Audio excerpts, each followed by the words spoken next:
Welcome to podcast number 35. And I try to make every podcast over a different subject. As I've said earlier, they are spontaneous and just to give an idea of the things that I've been looking at and seen and things that really have interested me over the years.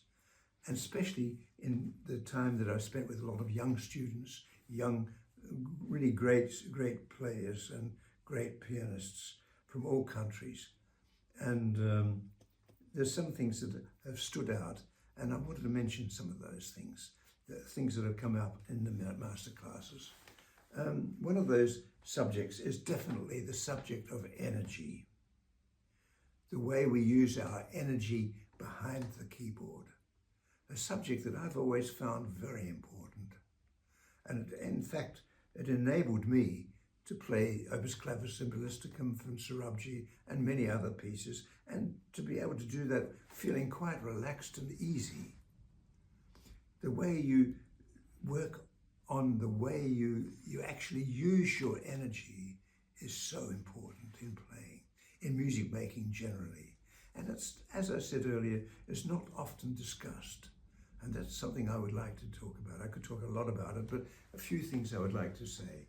And for instance, this piece from Schumann, from the Davidsbündel dance, is a piece which is just gives an idea of what I mean.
So what do I mean by energy? I see music as every part of music is not just beats, just counting 1, 2, 3 and so on. No, it is a question of how you use the impulse of energy. You make an impulse and then you let the music do the rest. That's, of course, the repose moment. So you've got an impulse and a repose. And just show you what I mean is basically this idea. Here is the impulse. And here is the repose.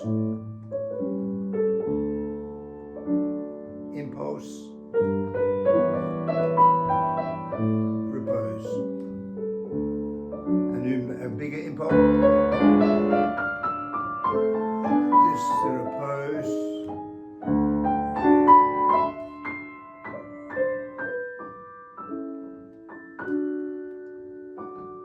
So you get sometimes a length of 2 measures that are repose. Sometimes you get a length of 4 measures that are repose. Sometimes you can get a length of 8 measures that are repose. It's very interesting because I was very much, when I was busy recording all of the works of Busoni, I was busy studying the technique of Busoni's piano playing, how he actually played the instrument. And I think in his time that was quite different from almost everyone. And what I discovered in working on these pieces and really involving myself completely in the whole thing of Busoni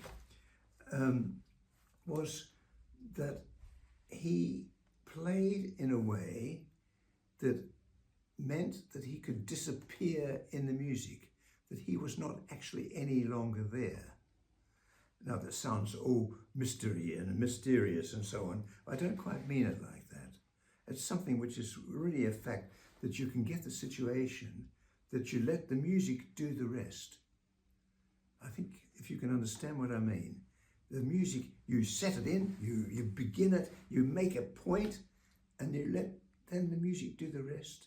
And then you make a point when it's necessary to make a new point. And it may be a stronger one, and so on. So that's how we get the idea of the releasing and the building of energy. If you do that well, you build it very well to a climax of a piece. The long pieces with a lot of architecture, which is actually the case of Busoni, when his piano works were very architectural. And he really felt the whole length. If you perform, for instance, the Chaconne from Bach Busoni, in the version from Busoni, you have to really make the whole work build right to the last notes.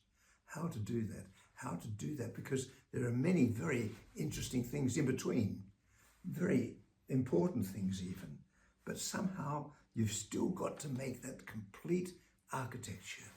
It's like, I always try to compare it, or I loved comparing it with the architecture of a great cathedral.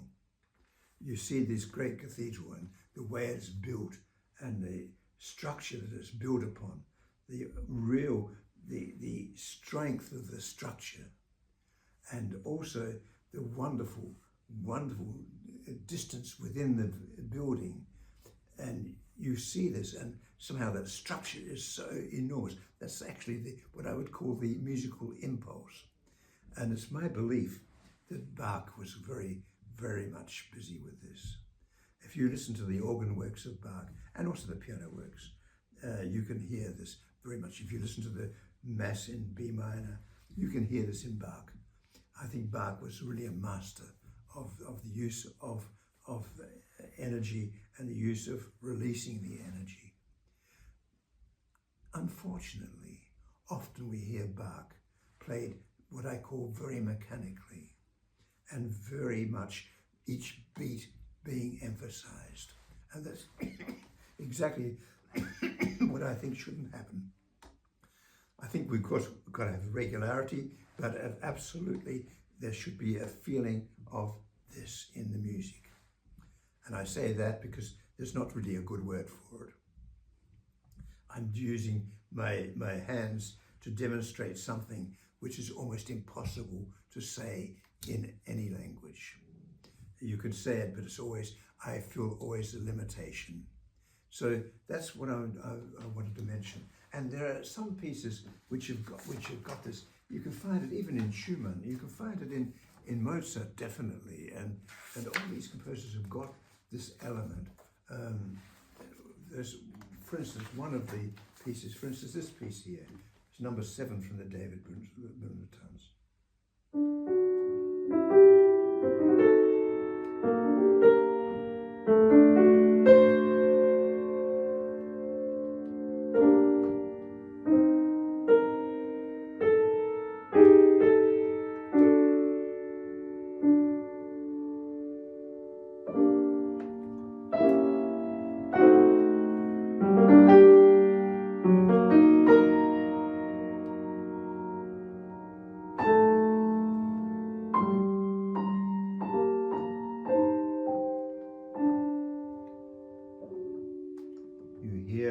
And here's the next energy.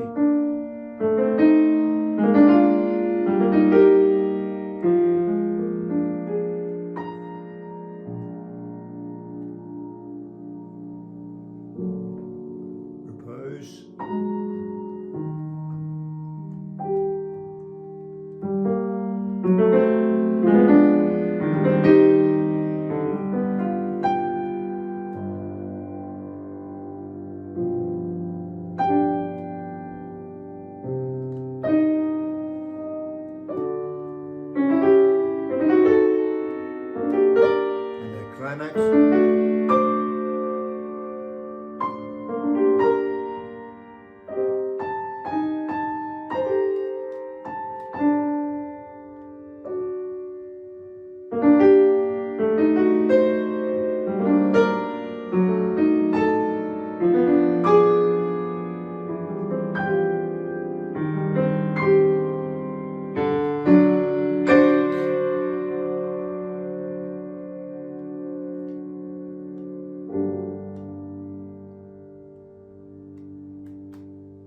maybe you can hear what I meant.